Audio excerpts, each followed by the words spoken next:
program are those of the hosts, guests, and contributors and are not those of WKYU-TV, its management, or WKU. All right, Hilltopper Nation, welcome back to another exciting episode of TopperTalk coming back at you. We've got a three-man crew, but it's not the usual three-man crew. A little bit different. Shane Bearden is out tonight. He had a crisis at work he had to take care of, but it's okay. Because I'm here. I'm still here. Woody, you're here. You're back from your That's puppy right. adventures. Yeah. Got a new puppy? Got a new puppy last week. His name's Hugo. Yeah. He's pretty cool. Okay, that's great, man. What kind of dog is he? He's a lab. Lab. All right. That's great. It's pretty fun. New puppy. So you got brownie points from the TopperTalk viewers for getting a new puppy, right? Of course, got a special guest in the house. WKU Media Relations and a guru, stats guru. Is that what we could call you? I guess so. All right. Robert Sampson's in the house with us tonight. We're going to mix it up a little bit. We're going to talk Lady Topper basketball here at the top of the show because they have a big game coming up Wednesday. Definitely. Number 4 Louisville comes to EA Diddle Arena. A huge game for the Lady Toppers, and they're 4-1 on the season. And definitely a huge game. We kind of, they had press conferences about it today. Michelle Clark-Hurd, talked about it. Coach Paul Sandiford had a connection there as well, So obviously a huge game for the Lady Toppers to have a team like Louisville coming in. Of course, Michelle Clark-Hurd used to be an assistant coach at Louisville. That's kind of the relationship there that kind of made this thing happen. So it's great to kind of see a team like Louisville kind of embrace that challenge to come to EA Diddle Arena. And the Lady Tops, they have a formidable opponent to take on. So tell us a little bit about that game. No question. It's always exciting when you can have a big-time team come in here. And Louisville is an elite program right now in women's college basketball. You're looking at a team that's been to the Final Four a couple times now since 2009. Once with Michelle Clark-Hurd as an assistant coach in 2009. Last year they get there again after just a remarkable run, beating Baylor with Brittany Griner last year. And Jeff Wallace has done just a remarkable job up there at Louisville. Yeah. And he spent a year here as an assistant coach. Actually spent a little longer than that in some other roles before that. But 1 year as a full-time assistant under Coach Sandiford before following him to Nebraska. Yeah. Where Michelle comes in and meets up with him, and nice little trio of coaches there. Exactly. And that kind of came up today at the press conference. You got, Coach Sandiford come up there. Of course, WKU coaching legend.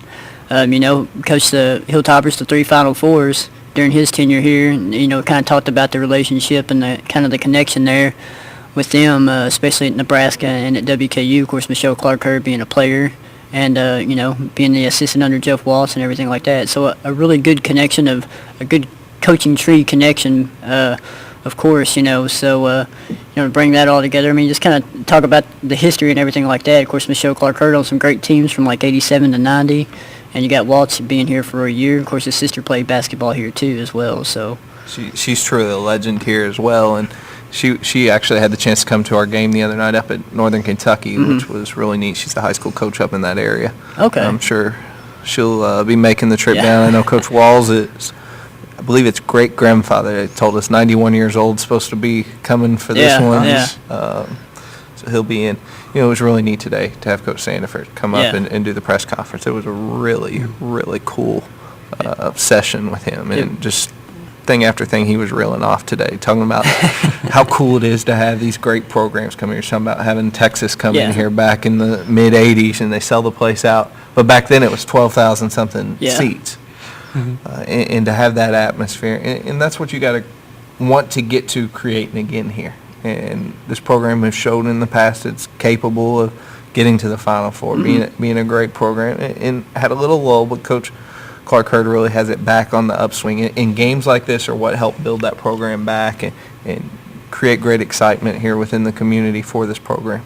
Yeah, and you bring up Sandiford taught today. Obviously, he needs to do some comedy as well. He's a very good comedian whenever he came up to the stage. So. On the podium, but talking about those, kind of historic games back in WKU lore, beating number 1 Texas back in '85, having the Diddle Arena sold out, 12,500. Obviously, we're not going to get that many here, because obviously Diddle Arena is smaller, but, you want to get to that point as a program and to kind of, hear those stories back in the day of having all those people in Diddle Arena back then. You kind of realize, man, just how big, women's basketball was back then. When you really have a program rocking, you can really get it back and build it back to that stature. I mean, we were talking about before we came on air, talk about what Jeff Waltz has done up there at Louisville. I mean, he's done the exact same thing. I mean, Louisville, kind of a program their women's program, wasn't really well known, but when he's got there, 2 Final Four appearances, I think 2 national runner-ups. I mean, he's got, the Yum Center pretty packed for his women's game, and they play an exciting brand of basketball up there. Yeah, they're getting about 10,000 people a game now, and they're right at the top of the game, or top of the national attendance rankings right now. And this whole state right now is a great place for women's basketball. Yeah. You got Kentucky getting it done, Louisville getting it done, and if Western Kentucky can get back up to the point where they've been in the past, you're looking at a situation where the state of Kentucky can be the premier place for women's basketball in the country. And just imagine if you can get teams, if, Western, which obviously they, 20-win season last year, but if you can get, consistent 20-win seasons, 20-plus wins, you have, 3 programs. You got Kentucky that's rolling in the SEC. You got Louisville that's doing their thing. And you'd have Western here. And it'd be great. We've kind of gotten a relationship with Louisville now, coming to EA Diddle. But if we could get a relationship with Kentucky and have like a nice trio of basketball series in the state of Kentucky for women's basketball, that'd be huge. Definitely. Just talking about how those 2 programs have it rolling, I think if you want to talk about recruiting a little bit, I think, Coach Clark Hurd made her mark in the state this year with recruiting. Yeah. We talked a little bit about Ivy Brown before the show, top 100 player in the country, and, she chooses Western over, the other in-state schools. So I think, we're definitely on that rise, to be on that same level. No question. And getting Ivy Brown was a huge priority for the staff when they got here. It was their number 1 recruiting goal when they got here to Western Kentucky. And they sealed the deal and got her signed. A great class of 4 coming in.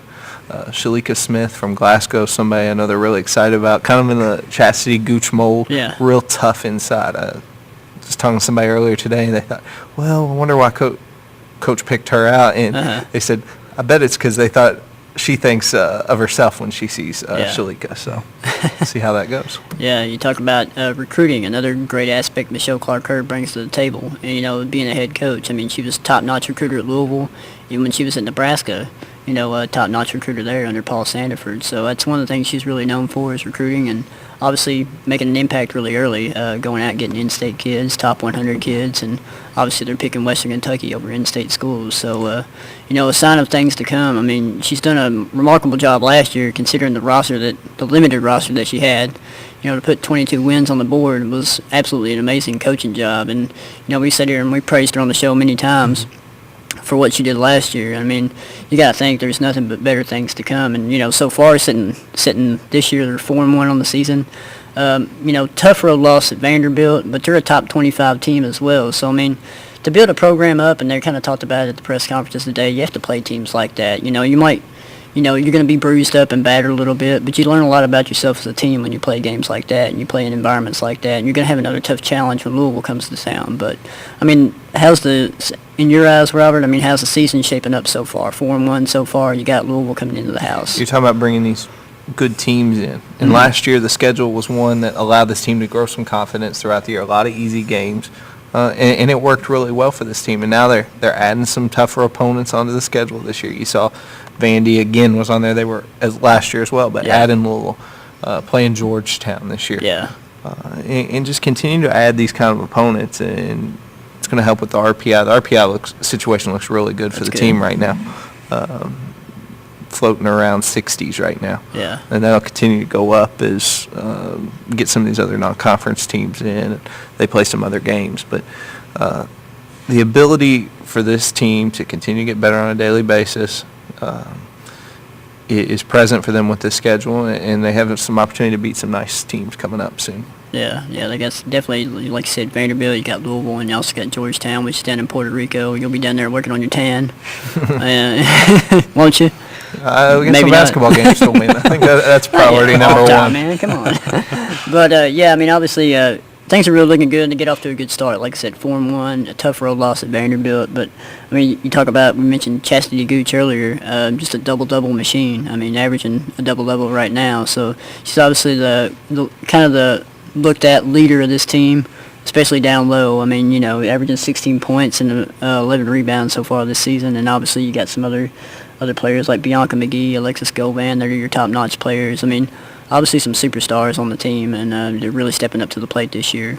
As much as you talked about how big an impact Michelle Clark Hurd has had in recruiting, her player development here has been really impressive. When she was at Louisville, you saw huge change in Angel McCaughtry, Yeah. who ended up being the number 1 pick Yeah. in the WNBA draft. She went from about 6 points her freshman year to 20 her sophomore year. Yeah, I was going to We say. saw the exact same thing out of Alexis Govan last year. Yeah. This year, we've seen Micah Jones do the similar kind of thing. She goes from about 6 points to, I think it's about 11 right now. 11-6. Yeah. It's task over. There you go. And more impressive, she's taken a challenge that coach has given her to become the best shooter in the league, and she's really excelled at that, shooting over 50% from three-point range so far this year. Has hit a 3 in every game. Something she didn't do too much last year. It was really inconsistent, but right now, really knocking down some threes and making a huge contribution out of the point guard position. Yeah, I mean, you talk about, Micah Jones, not only over 50% from 3, but 50% from field goal. You're shooting 51%. So, I mean, obviously a very consistent shooter, obviously more consistent than last year, something she definitely worked on, but probably something Michelle Clark-Hurd has obviously, preached at her and taught her some good fundamentals of basketball. And Michelle Clark-Hurd was kind of talking about it today. You've got your core starters, but you also got a nice spark that comes off the bench, and that's Bianca McGee. A really good spark. I mean, she averages over 12 points a game, and she comes off the bench. She's like the sixth woman, But she's a really good scorer for this team and has done some nice things. And she continues to put those other pieces together, she's going to become just a huge star the rest of the season for this team. Yeah, and I mean, you see, obviously this year you have a lot more of a roster to deal with, as she didn't have last year. Very limited with scholarships, injuries, and things like that. But you have a bigger roster this year from your signing class, so you have more tools to work with.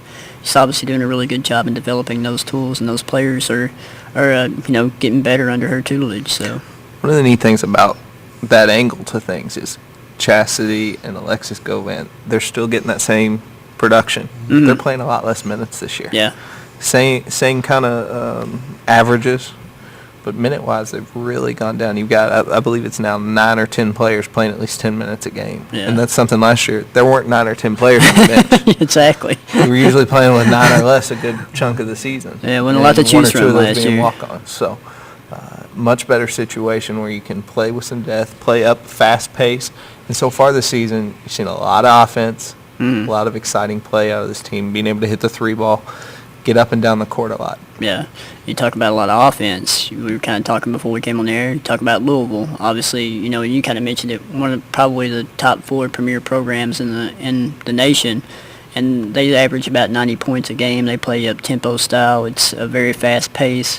What does Louisville kind of bring to the table as far as style-wise that obviously we're going to have to watch out for on Western Kentucky's end? It's something we're going to have to kind of utilize, maximize, and what are the things we need to focus on, obviously, to kind of stop them in their play. Yeah, they're so deep. Yeah. Have great guard play, some really nice post players. One in state that won a state championship here, Sarah Hammond. Her brother actually works here on campus. But the 2 big guards, Shoni Schimmel and Jude Schimmel, great players. Nobody on that team averaging more than 13 points a game. Pretty impressive team. Yeah. There's only one player on that entire roster averaging less than 10 minutes. Yeah. So they get a lot of kids coming in and out. They play the way that I think Michelle Clark-Hurd wants to eventually. Yeah. And they're starting to show signs of being able to get up and down, score a lot of points, and have made some good progress at this year so far. More impressively, they've done against some really good opponents this year. They've already beaten LSU at home. It's a top 15. They went to Oklahoma to win the preseason WNIT and won that down there in overtime. Beat Florida State yesterday at home. So they're doing it against some really good competition, too. Yeah, really good. And, you talk about last year, the run to the Final Four. I mean, beating Baylor, who everybody thought last year was unbeatable with Brittany Griner. I mean, I think Woody, she probably would have blocked all your shots, Woody, if you went with. Legitimately my size. I mean, I'm 6'8". It's not very often you see a woman my size, but she was. I mean, I loved watching that Louisville teams running through the tournament. Like you said, they're fun to watch. They get after it, and like you said, I'm anxious to see how Coach Hurd, keeps that progress going to get us to be that kind of team. Like you said, I think that's the way she wants us to be. So we're making that slow progress, but it's going to be fun to watch, I think, as our players keep developing. And like you said earlier, Coach is really good at developing players. Just to see the jump that, Micah has made, that Alexis has made, the progress has been awesome under her so far. Yeah. And the slogan this year that they put together, climbing the ladder, it wasn't just about going out and winning championships. It's getting the program back and building it to the level of the past. So we talk about Coach Sandiford built here, and they're doing that in a lot of different ways. And getting Alexis Govan, Chassie Gooch out there is two kids that could be All-America candidates eventually. Maybe not this year, but next year for sure. Yeah. Definitely something to, like I said, look forward to. I mean, we kind of talked about it, harped on it earlier, but just what she did with last year's team, and just imagine what she can do when she gets more talent in here and then, develops the players the way she wants to that are already on the roster. I mean, it's going to be it's exciting to kind of think about it. I mean, you're already off to a good start, 4-1, and like I said, they're playing a style of basketball that people like, kind of up-tempo, score a lot of points, fast-paced, almost the way they're kind of like a Louisville mode, except they're maybe not there yet talent-wise and as far as depth and everything, but they're getting there, and you can kind of tell that.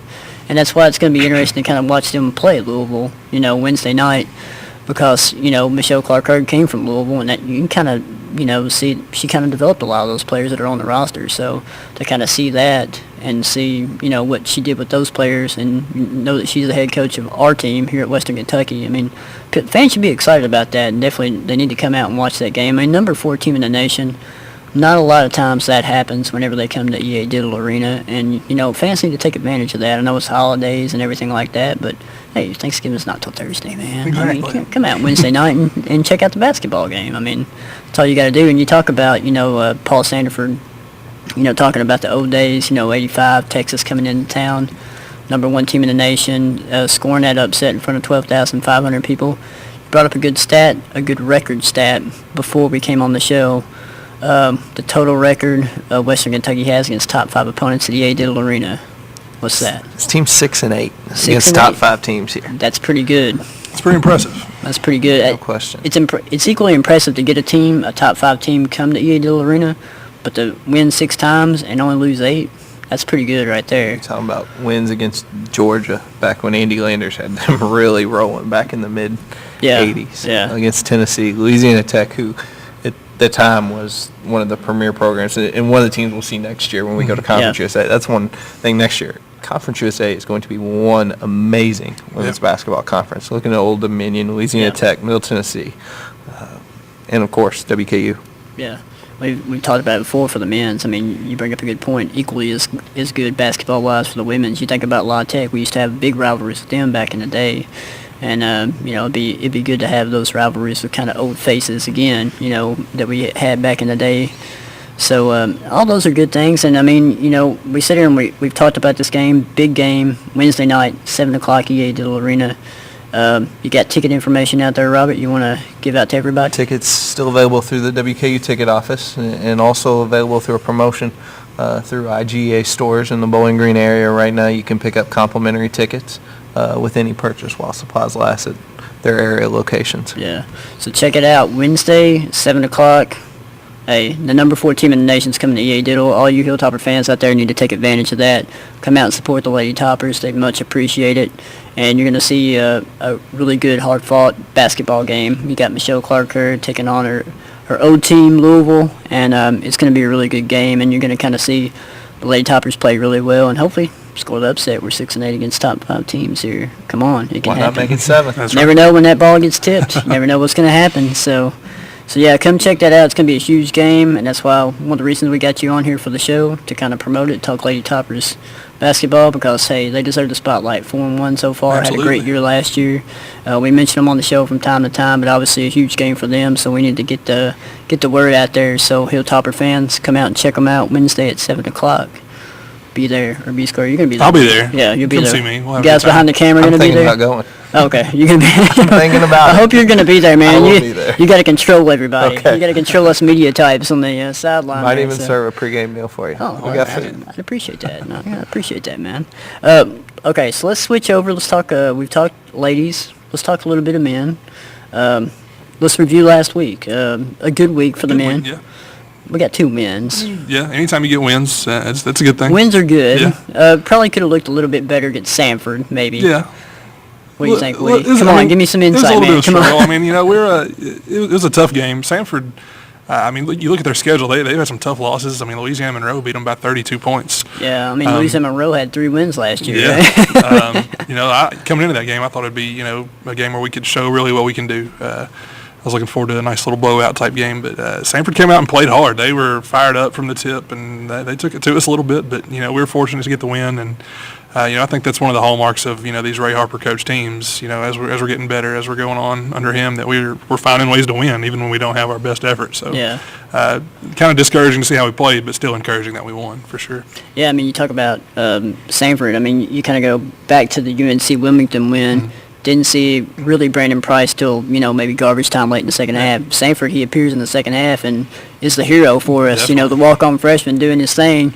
Hadn't seen him for a few games, and all of a sudden he comes in and just wreaks havoc and is a big part of why, Western Kentucky ended up winning. I mean, and the good thing about WKU against Sanford, I mean, it might have been a sloppy game. They probably should have won it by a lot more, but at least they shot free throws well. 15 to 20. That's something we kind of talked about they've been struggling with early in the year. Mm-hmm. So at least getting better on that part. And like I said, Harper's cool with the offense kind of being a little bit erratic, as long as the defense is solid. And so far it has been solid in about every game we've been in. I think he knows that here in about, 2.5 weeks or so, that the offense is getting a very big indication with Tracy Jackson and, Chris Harris and Dox. And even when Brandon Harris is back healthy, too. I mean, that's, 3 guards that will be huge contributors throughout the rest of the year. So yeah, he's gonna get it kind of is what it is right now. He's going to get a nice injection of offense Definitely. whenever those two become available. So, I mean, Hilltopper's sitting at 3-1, looking pretty good on the season, and they'll continue. They got a big test tomorrow night against Marshall. I mean, Marshall scoring. We talk about Louisville, the women's team scoring points. I think Marshall averages about 94 a game, which is crazy. And I think they got a player that averages about 30 a game. Elijah Pittman, I think he's from Covington, Kentucky. Yeah. That's where my uncle lives. He saw him play in high school. He told me to watch out for him. Well, there you go. So, he's averaging 30 points a game. tough. So it's going to be a tough road test. Any road test is tough, but especially when you go up against a team that can score points.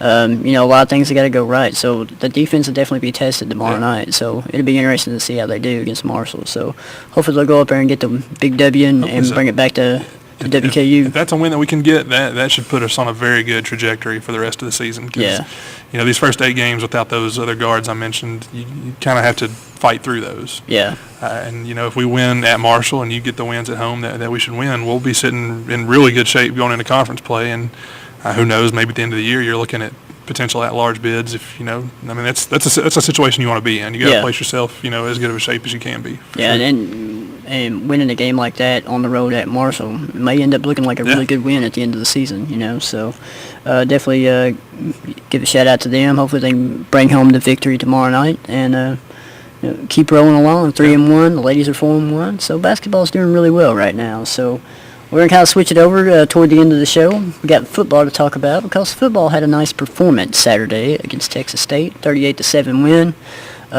Very nice defensive effort by the Hilltoppers. Pick up their 7th win of the season. We kind of talk about it almost every week on the show now that they've got the 6 wins. But Robert, you're kind of close with the football program too. Kind of give us your thoughts on where WKU stands at 7 wins. They're bowl eligible, obviously. Where do you think they'll end up? Obviously, the conversation on this show is which bowl will they go to? Will they be more likely to go to a bowl at 7 wins or 8 wins? Obviously, if you got 8 wins, you're more likely to go to a bowl. But everybody's thinking Little Caesars, GoDaddy.com bowl. That's kind of the 2 bowls we've been throwing out there. So what do you think, Robert? Yeah, the biggest thing is go out and win this week, and a lot can help. Exactly. Get taken care of on its own, for sure. Yeah. And that starts with getting a good crowd Saturday, getting the people in, and continue to do what this team's been doing for the last few weeks because things have really started to gel together, and it's a process. It's a very complicated system that takes some time to get it all together, and this team's done that, and they're starting to really come together and do a great job of getting things done as a unit. Yeah, and Coach Petrino said that today at the press conference. It was kind of talking about his seniors and, how they've done so far and what he's most proud of his seniors. He said really just, kind of accumulating to the new system because obviously you got a new coaching staff, you got a new offensive scheme, you got a new defensive scheme. So it takes a lot to obviously digest. And I think a lot of people, there was a lot of a lot of talk at the beginning of the year. Oh, Petrino's here. We're gonna win, 11 games. We're gonna go to the BCS Bowl. But it's hard to do whenever you got new coaches come in and new schemes and everything like that. And obviously, we talked about it earlier in the show when football season started. You want to peak at the right time, and it seems like Western Kentucky's really doing that at the end of the season. And that's another thing the bowl committees will really look for and watch out for. A team that's hot at the right time and usually at the end of the season. So, and that's what Western is right now. So it seems like it's all coming together, hopefully at the right time. No question. And both sides of the ball are starting to do some really special things right now. You look at one of the neat things I love about Coach Petrino's offense is the way he uses running backs. You have an amazing running back in Antonio Andrews going out there every day. But the ability to get guys like Leon Allen and Keyshawn Simpson in there a little bit at a time pays off at the end of games. Yeah. And I know sometimes some people say, well, why isn't Antonio getting all the carries? Well, the ability to have a fresh Antonio Andrews in the fourth quarter is huge. Yeah. And have a guy like Leon Allen be able to plow through late in the game. Yeah. And it's all a system. Coach knows what he's doing in that respect, and it's worked really well in the past. It worked really well. Michael Bush was an All-American type running back, but he wasn't getting all the carries back in the Louisville days. You had bunch of other guys coming in and doing some nice things, and they're starting to replicate that kind of offensive efficiency and stuff, and the results are starting to show on the field. Yeah, and I mean today I think Petrino said obviously defensively is probably the best all-around performance defensively. Of course, had 5 turnovers, 4 interceptions, a fumble. And you could say maybe they're coming together offensively too, but Petrino's, he always wants to score. He wants to score on every possession, so he said the offense isn't really where he wants it to be yet, but obviously you're doing a very good job. I mean, you look at the stats. I mean, we had 321 rushing yards, averaged almost 7 yards a carry. Antonio Andrews had 204 yards, 3 touchdowns. I mean, just obviously blew them out of the water. And they had a really good rushing defense as well. I mean, one of the tops in the Sun Belt. And we went in there and just absolutely demolished them on the ground. So, I mean, anytime you can go on the road and outgain somebody 3-1 in total yards, I mean, that's a huge performance. Yeah, they had obviously a tough time throwing the ball. I think they used 2 quarterbacks. One of them got picked off 3 times. Not a really good day for him. But, I mean, you had Cam Thomas had 2, Tyree Robinson had 2, so it's good to see those guys step up. Cam Thomas has done a really good job this year. I mean, you talk about somebody that's kind of developed really well the last 2 years and shown his mettle.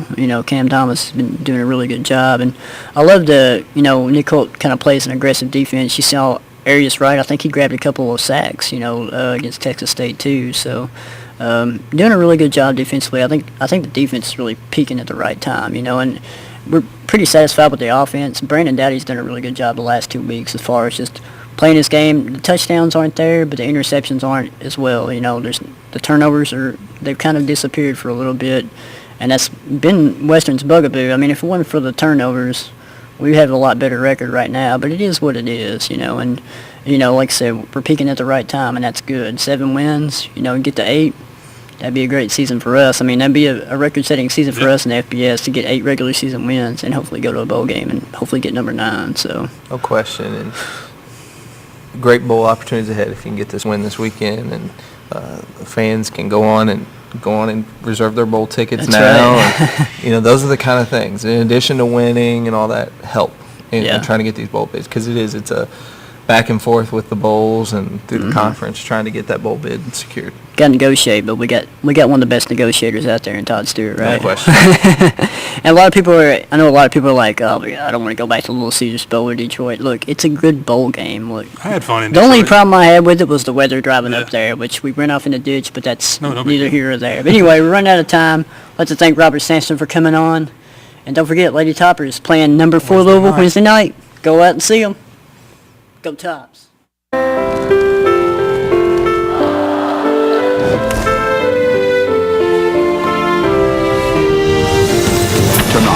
Without being president, Kennedy set so much in motion in such a short time. Everybody went to bed wondering what was going to happen the next day. We're talking about nuclear war. Jackie had never accompanied Jack on a domestic trip. This was her first one.